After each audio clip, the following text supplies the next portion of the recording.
4వ వారంకు స్వాగతం. ఇది మొదటి మాడ్యూల్. మరి ఈ సమయంలో మేము షిఫ్ట్ గేర్లను గా మార్చబోతున్నాము మరియు డోలనాలనంతో వ్యవహరించేటప్పుడు యొక్క మరొక స్థాయి సంక్లిష్టతను పొందబోతున్నాం. కాబట్టి గత 3 వారాల్లో మనం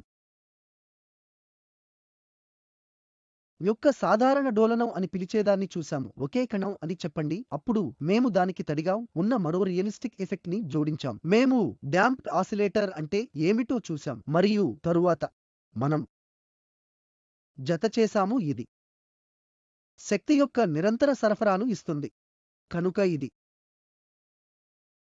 డోలనం చేస్తుంది. కాబట్టి ఇవన్నీ ఒకే కణం కోసం చేశాం. కానీ మీరు మీ చుట్టూ ఏమి చూస్తారో జాగ్రత్తగా ఆలోచిస్తే మీరు డోలనంగా చూసే వాటిలో చాలా ఎక్కువ మీరు చాలా అరుదుగా చూస్తారు. మీరు ఒకే కణానికి డోలనాలను చూస్తారు.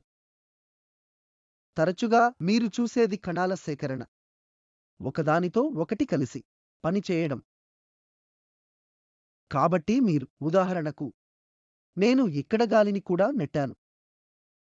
డోలనాల సెట్ చేయబోతోంది ఒక విధంగా మరియు నేను సృష్టించిన డిస్టర్బెన్స్ ఇక్కడ గాలిని నెట్టడం ద్వారా ముందుకు కదులుతుంది.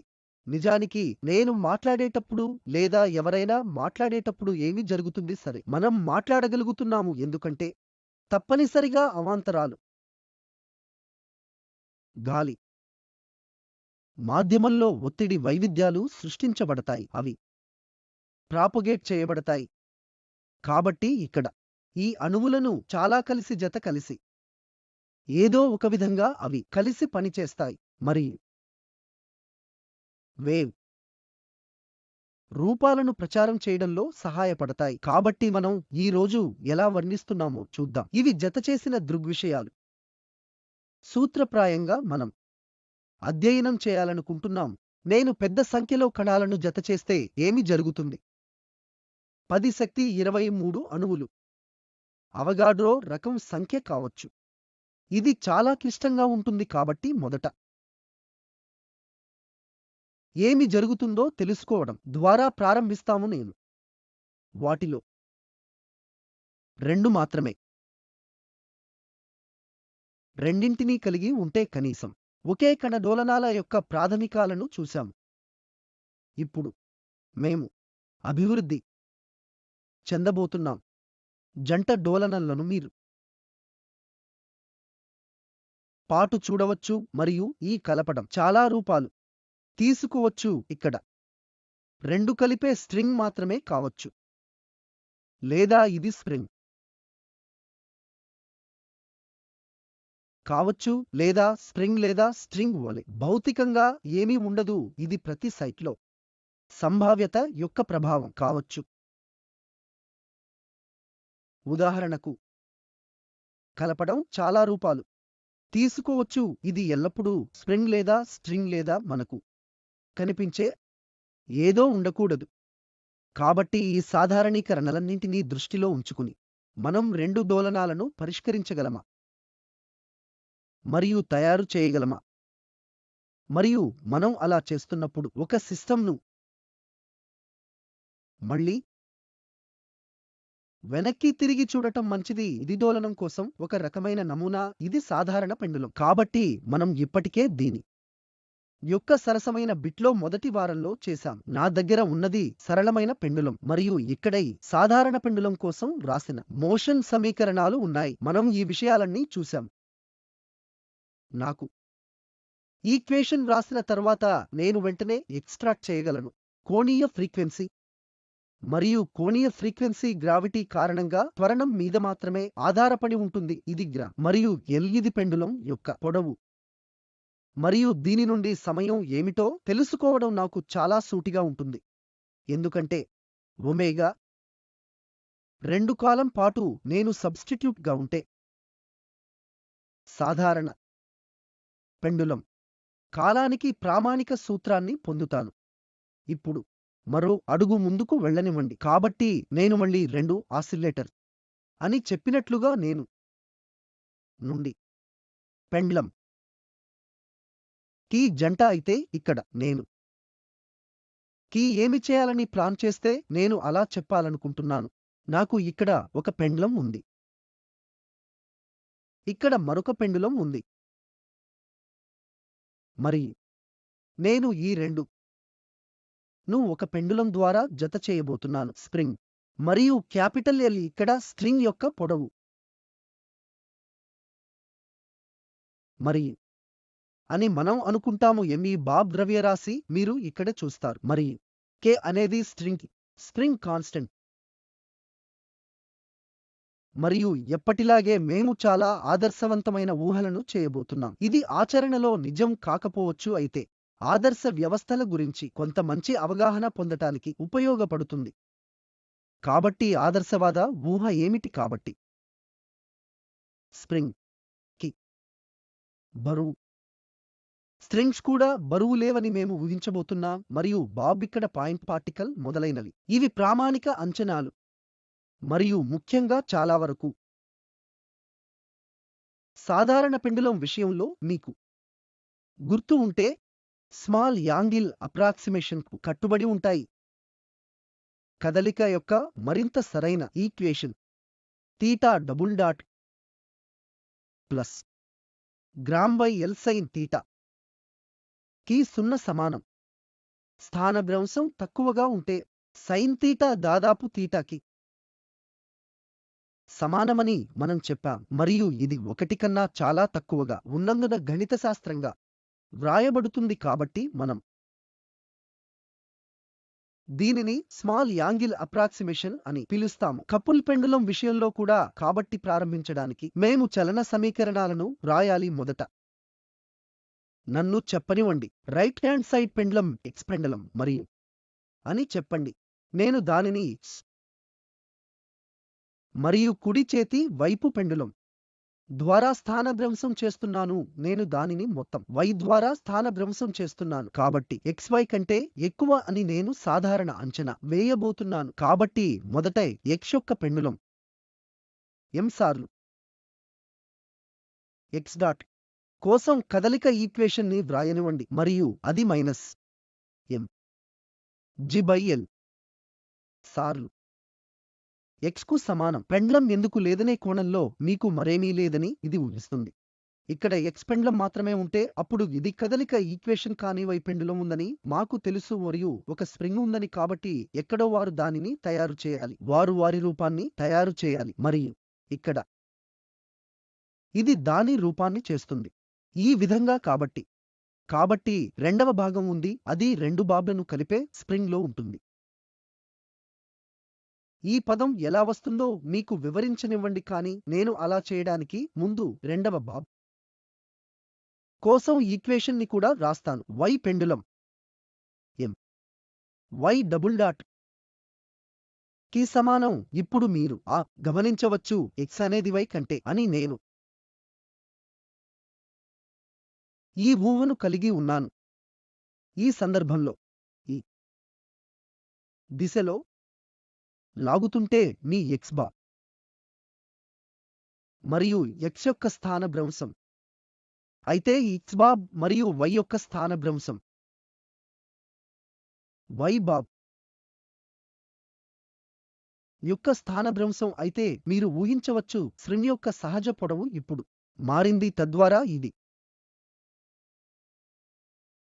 x బాబ్ త్వరణం వ్యతిరేకంగా పనిచేయబోతోంది. కాబట్టి x-y మరియు x బాబ్ త్వరణం నుండి దాని చర్య వలన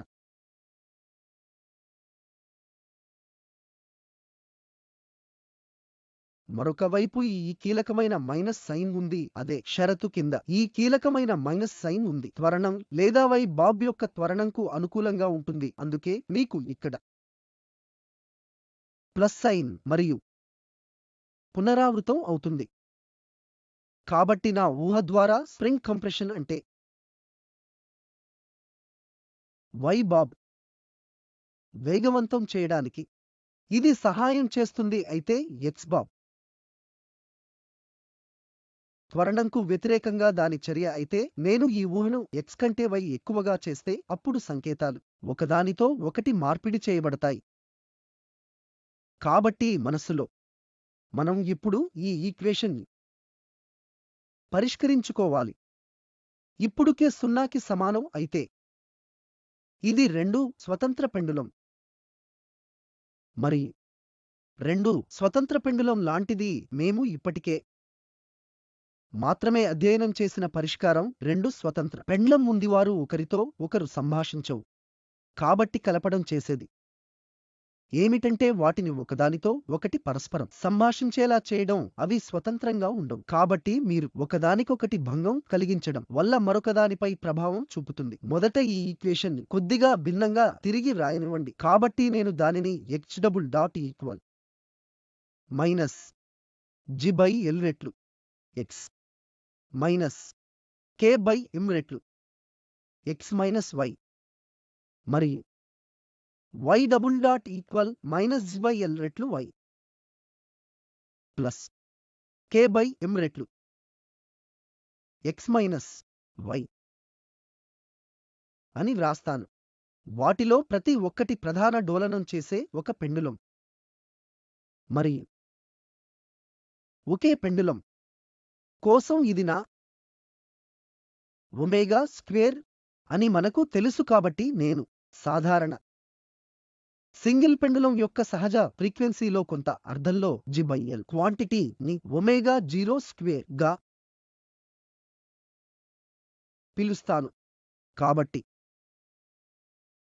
వీటి తో మనం ఈక్వేషన్లను ఈ క్రింది విధంగా తిరిగి వ్రాయగలము.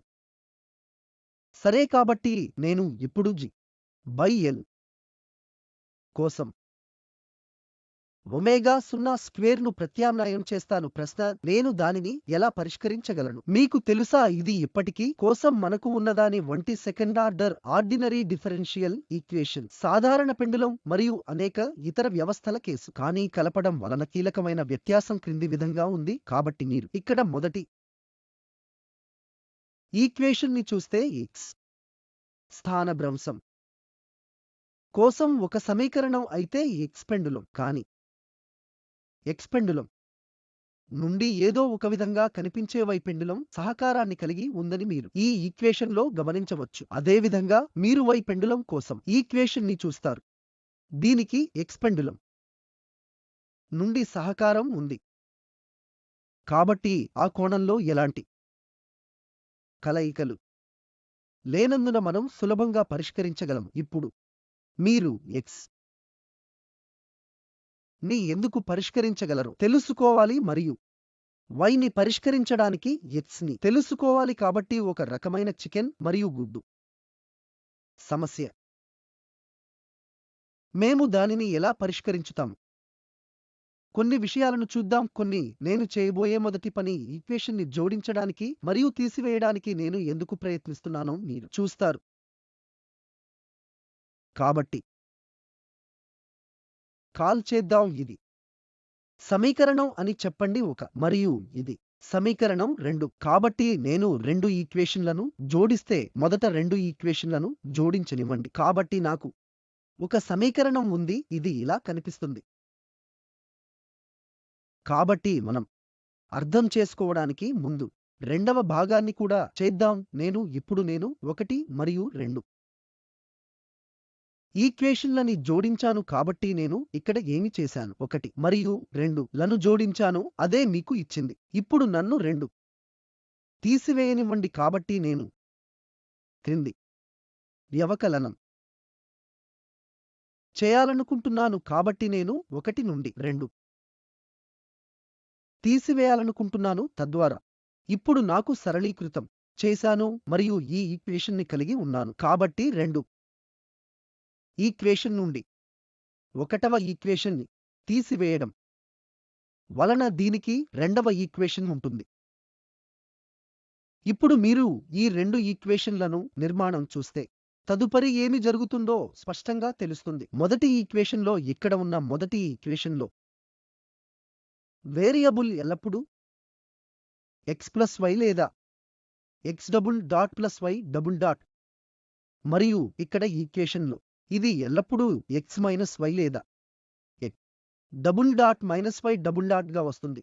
కాబట్టి నేను ఇన్ఫాక్ట్ ఒక కొత్త వేరియబుల్ను కనిపెట్టగలను. అంటే ఉదాహరణకు x ప్లస్ y అని పిలవండి మరియు u x plus y u dot x dot plus y dot x dot అయితే u double dot x dot dot మరియు y డబుల్ డాట్ మేము కూడా అదే రెసిపీని అనుసరించవచ్చు. మీరు కూడా x మైనస్ y అని కూడా పిలుస్తారు మరియు v double dot x double dot minus y double dot కు సమానం. ఇప్పుడు నేను ఏమి చేయాలో స్పష్టంగా తెలుస్తుంది. ఈ విషయాలు సబ్స్టిట్యూట్ చేయాలి. సమీకరణాలు నన్ను రాయనివ్వండి. కాబట్టి నేను ఈ సమీకరణంలో మొదటిదాన్ని తీసుకుంటే ఇప్పుడు u double dot plus omega 0 చదరపు 0కి సమానం అయితే ఇక్కడ ఈ equation x double dot y double dot v double dot అవుతుంది. కాబట్టి ఇది v double dot plus omega 0 square x minus y అనేది v ప్లస్ 2k/m కూడా v 2k వరకు ఉంటుంది. v లో m 0 కి సమానం. వాస్తవానికి ఇది మరింత సరళీకృతం చేయవచ్చు. కాబట్టి double dotted plus omega 0 square plus 2k/m into v కి 0 సమానం. ఇప్పుడు ఈ రెండు ఈక్వేషన్లను పరిశీలించండి. అవి యొక్క సమీకరణం లాగా కనిపిస్తాయి. ఒక డైమెన్షనల్ ఆసిలేటర్ మరియు ఫ్రీక్వెన్సీ అనేది మొదటి సందర్భంలో ఒమేగా 0 స్క్వేర్. ఈ కేసులలో ఫ్రీక్వెన్సీ వర్గమూలం ఒమేగా 0 స్క్వేర్ ప్లస్ 2k/m. ఇప్పుడు మీరు కోసం సమీకరణం u v పై మాత్రమే ఆధారపడి ఉంటుందని చూస్తారు. ఇక్కడ చిత్రాన్ని నమోదు చేయదు. అదేవిధంగా v యొక్క ఈక్వేషన్ v పై మాత్రమే ఆధారపడి ఉంటుంది మరియు ఇది ను కలిగి ఉండదు. కాబట్టి అది అలా కాదు. రెండు ఆసిలేటర్లను అద్భుతంగా విడదీస్తున్నట్లు అనిపించవచ్చు. మరి చేయడానికి మా సూత్రం ఏమిటంటే మేము నుండి మరొక కోఆర్డినేట్ సిస్టంకు ఒక సమితి నుండి మరొక కోఆర్డినేట్ సిస్టంకు వెళ్ళాం. కాబట్టి మొదట మన కోఆర్డినేట్ సిస్టం x మరియు y ద్వారా నిర్వచించబడింది మరియు మేము x నుండి y నుండి u మరియు m పరివర్తన u x ప్లస్ y కు సమానం మరియు v x మైనస్ y కు సమానం. మరియు ఈ చాలా మ్యాజికల్ ట్రాన్స్ఫర్మేషన్ వలె కనిపిస్తుంది. ఇది సమీకరణాలు 1 మరియు 2 ఇచ్చిన రెండు సమీకరణాల సమితిని మార్చివేసింది. ఒక అంకపుల్ సెట్ ఈక్వేషన్ 3 మరియు 4 ఇచ్చిన ఈక్వేషన్ల సమితికి. కాబట్టి దీనిని 3 అని పిలుస్తారు మరియు ఇది ఈక్వేషన్ 4 కొత్త కోఆర్డినేట్ వ్యవస్థ మేము వ్రాసాము. ఇది x ప్లస్ y మరియు x minus y coordinate system. ఇది యొక్క కదలిక యొక్క ఈక్వేషన్లు ముందు భాగంలో ఉన్నాయి మరియు నేను ఎత్తి చూపినట్లుగా ప్రతి ఒక్కరూ ఇప్పుడు ఒక స్వతంత్ర ఈక్వేషన్ ఇది మరొక దానికి జతచేయదు. కాబట్టి కోసం ఈక్వేషన్ v ను కలిగి ఉండదు మరియు v కోసం ఈక్వేషన్ u ను కలిగి ఉండదు. కాబట్టి ఇది మన జీవితాన్ని సులభతరం చేసింది ఎందుకంటే ఈ ఈక్వేషన్లను ఎలా పరిష్కరించాలో మాకు తెలుసు. కాబట్టి విషయంలో ఈ ఈక్వేషన్ పౌనఃపున్యాలు ఒమేగా స్క్వేర్ ఒమేగాకు సమానం 0 స్క్వేర్. ఇక్కడ కూర్చున్న క్వాంటిటీ ఈ ఈక్వేషన్ విషయంలో omega square omega 0 omega square plus 2k/m కి సమానం. మరియు క్రాస్ చెక్ వలె మీరు సెట్ చేయవచ్చు k ను 0కి సమానం అని మీరు మళ్ళీ గమనించవచ్చు. ఇది స్ప్రింగ్ కాన్స్టెంట్ 0 అని. మొదటి స్థానంలో ఏ స్ప్రింగ్ లేదు. అటువంటి సందర్భంలో మీరు రెండు స్వతంత్ర పెండులంను తిరిగి పొందుతారు. ఆ రెండు ఒమేగా కి సమానమైన ఫ్రీక్వెన్సీలను కలిగి ఉంటాయి. 0 సరే. కనుక ఇది ఆ మేరకు స్థిరంగా ఉంటుంది. v 0కు సమానం చేద్దాం. దీనిలో v x మైనస్ y కి సమానం మరియు 0కి సమానంగా ఉంటుంది. x కి సమానం అని సూచిస్తుంది కాబట్టి ఇక్కడ పరిమితి x మరియు y యొక్క ప్రతి స్థానభ్రంశం ప్రతి పెండులం ఉండాలి.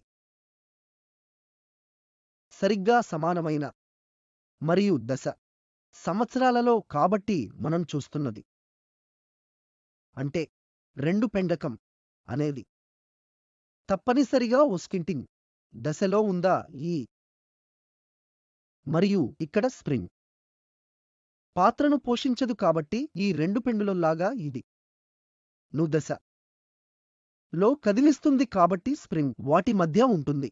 విస్తరించబడలేదు లేదా కుదించబడదు కాబట్టి కపుల్ పెండులం యొక్క ఈ ప్రత్యేక మోడ్లో స్ప్రింగ్ ప్రభావం లేదు కాబట్టి x మరియు y సమానంగా ఉన్న సందర్భం కాబట్టి x మరియు y అక్కడ ఉన్న వాటిని సూచించడానికి ఇది x మరియు y రెండు స్థానభ్రంశం సమానం కాబట్టి ఇది యొక్క భౌతిక అర్థం మొదటి ఈక్వేషన్. ఇప్పుడు ఇది v యొక్క సమీకరణం ఇది 0 కావచ్చు. ఇది u కి సమానం అని అర్థం. ఇది x ప్లస్ y కి 0 x అనేది మైనస్ y కి సమానం అని సూచిస్తుంది కాబట్టి ఇది డోలనం యొక్క ఈ క్రింది ప్యాటర్న్ను కలిగి ఉన్న పెండులంకు అనుగుణంగా ఉంటుంది. కాబట్టి పెండులం ప్రాథమికంగా ఇలా కదులుతుందని మీరు చూడవచ్చు. ఈ వ్యతిరేక దశ అని పిలుస్తారు కాబట్టి ఇతర సందర్భంలో వారు దశలో ఉన్నారని మేము చూశాం. వారిద్దరూ ఇలా ఈ దిశలో కదులుతారు. ఈ సందర్భంలో అవి విధమైన యాంటీ దశలో ఉన్నాయి కాబట్టి దీనిని ఫేజ్ లో అని పిలుస్తారు. బాబ్స్ రెండు ఫేజ్ లో ఉన్నాయి మరియు దీనిని యాంటీ ఫేస్ మోషన్ అంటారు ఎందుకంటే బాబ్స్ లో ఒకరు ఈ దిశలో వెళ్ళడానికి ప్రయత్నిస్తున్నప్పుడు మీరు చూడగలిగినప్పుడు మరొకటి వాస్తవానికి వ్యతిరేక దిశలో వెళుతుంది కాబట్టి ఈ రెండు ఆసిలేటర్స్ మధ్య పై యొక్క ఫేస్ డిఫరెన్స్ ఉంది. ఈ రకమైన కదలికలో ఏమి జరుగుతుందో స్ప్రింగ్ ఎల్లప్పుడూ కుదించబడుతుంది లేదా దాని విస్తరించిన అది ఎప్పటికీ ఉండదు. ఇది దాని సహజ పొడవు మొదటి సందర్భంలో కాకుండా ఫేస్ ఆసిలేషన్ లో స్ప్రింగ్ ఎప్పటికీ పొడిగించలేదు లేదా కుదించబడదు కాబట్టి స్ప్రింగ్ ప్రభావం లేదు. అందుకే ఫ్రీక్వెన్సీ సింగిల్ పెండ్లం యొక్క ఫ్రీక్వెన్సీ అని మీరు చూస్తారు. పెండులం రెండు స్ప్రింగ్లో ఉన్నప్పటికీ అవి మొదటి స్థానంలో స్ప్రింగ్ ప్రభావాన్ని అనుభవించవు. మరోవైపు దశ ఏ మోడ్ లో స్ప్రింగ్ ఎల్లప్పుడూ లాగా ఉంటుంది. నేను దానిని విస్తరించిన లేదా కంప్రెస్ ను గీసిన విధానాన్ని మీరు చూడవచ్చు కాబట్టి స్ప్రింగ్ ప్రభావం ఉంది మరియు అందుకే మీరు k ను కలిగి ఉన్నారు. ఈ సందర్భంలో ఇక్కడకు రావడం ఫ్రీక్వెన్సీ స్ప్రింగ్ కాన్స్టెంట్ k మీద ఆధారపడి ఉంటుంది కాబట్టి ఈ రెండు రకాల డోలనాలను దశలో వీటిని తరచుగా డోలనంలు మరియు ఈ రెండు పౌనఃపున్యాలు సాధారణ మోడ్ పౌనఃపున్యాలు అని పిలుస్తారు మరియు ఈ రెండు నమూనాలను సాధారణ మోడ్ నమూనాలు సాధారణ మోడ్లు లేదా సాధారణ మోడ్ డోలనాలు అంటారు. ఈ భాగాన్ని సంగ్రహించడానికి మేము తో ప్రారంభించాము. పెండులంకు జంటను మేము ఇక్కడ చేసినట్లుగా జంటను జంట చేయడానికి మేము స్ప్రింగ్ ని ఉపయోగిస్తాము మరియు మేము ఈ మోషన్ యొక్క సమీకరణాన్ని రాసాము మరియు ఈ చలన ఈక్వేషన్ ని పరిష్కరించడంలో సమస్య ఏమిటంటే లేదా x యొక్క సమీకరణం వేరియబుల్ y మరియు y కోసం సమీకరణం వేరియబుల్ x ను కలిగి ఉంటుంది కాబట్టి దాని జంట ఒకదానికొకటి కలిగి ఉంటుంది. మరియు మేము ఏమి చేశాం జోడించడం మరియు తీసివేయడం రెండు ఈక్వేషన్లు మరియు మేము ఈ ఈక్వేషన్ అయిన రెండు పునః ఈక్వేషన్లుగా పొందాము 3 మరియు 4 మరియు అద్భుతంగా ఇది లాగా కనిపిస్తుంది అవి క్రొత్త వేరియబుల్స్ యు మరియు వీలలో అంకపుల్ పొందాయి మనకు మోషన్ యొక్క రెండు సమీకరణాలు ఉన్నాయి ఇవి మనకు మరొకటి తో సంభాషించవు ఎందుకంటే వాటిని ఎలా పరిష్కరించాలో మాకు తెలుసు మరియు నేరుగా దూరంగా ఉండాలి నేను ఎటువంటి పని ఎక్స్ట్రాక్ట్ పౌనఃపున్యాలను సేకరించగలను మనం భౌతికంగా ఈ డోలనల్ల ప్యాట్రన్ను కూడా వివరించగలము నేను చెప్పినట్లుగా ఈ నమూనాలు డోలనాల కలెక్టివ్ ప్యాట్రన్ను సాధారణ మోడ్ అంటారు రెండు సాధారణ విధానాలు ప్రాథమికంగా రెండు కణాలు ఉన్నాయి బాబ్లు కాబట్టి రెండు సాధారణ విధానాలు ఉన్నాయి మరియు ప్రతి సాధారణ మోడ్కు అనుగుణంగా లేదా డోలనం యొక్క ప్రతి ప్యాట్రన్ ను ప్రదర్శిస్తుంది మీకు రెండు పౌనఃపున్యాలు ఉన్నాయి డోలనం యొక్క రెండు ప్యాట్రన్లలో ఒకటి ఇక్కడ ఇద్దరూ ఇలా దశలో ఉన్నారు వారు లాగా ఆసిలేట్ మరియు మరొకటి వారు ఇలా ఆసిలేట్ చేస్తారు వారు పై యొక్క ఫేస్ డిఫరెన్స్ ని కొనసాగిస్తారు ముందున్న మాడ్యూల్స్ లో మనం పెద్ద సంఖ్యలో వీటిని జతచేసే వరకు అటువంటి కపుల్ పెండులం యొక్క మరింత సంక్లిష్టమైన సంస్కరణలు కనిపిస్తాయి